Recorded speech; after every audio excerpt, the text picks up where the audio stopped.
This device, did you bring some of those, the other ones you had? This device is made by the Brunton Company. They had the patent on it 100 years ago. In fact, I found it sort of disturbing. This company still exists in Riverton, Wyoming. Anybody been to Riverton, Wyoming? It's not a very, this means Brunton's about what's in Riverton. But the Brunton Company invented this device over 100 years ago. It's one of the few instruments I know of that is still in use after 100 years. In fact, I was kind of embarrassed about that when I saw one of these being sold at the museum company as an antique. I thought, I use that all the time. Now, it is true that in the modern world, there are devices that have replaced this that can do this automatically. But we still use these because the automatic devices cost about 4 times what these do. And it's not hard to run these. But this device is the routine tool used by a geologist in the field. They've used it for 100 years, more than 100 years really.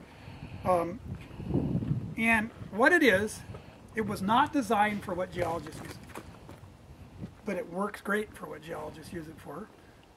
And it originally had double duty or even quadruple duty, is why geologists use it. But the main thing that geologists use it for now is not what it was originally invented for.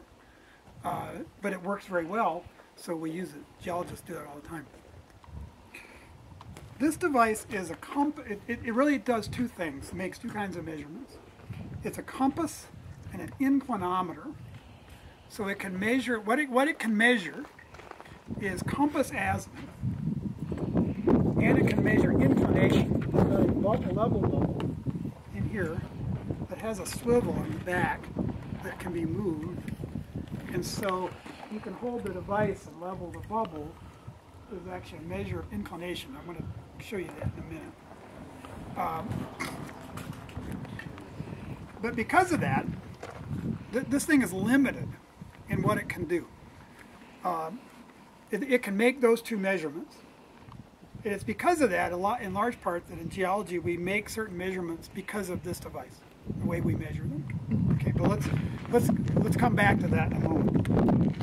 First of all, do you have those other compasses? If you look at the dial on this compass, it does not look like a familiar compass, right?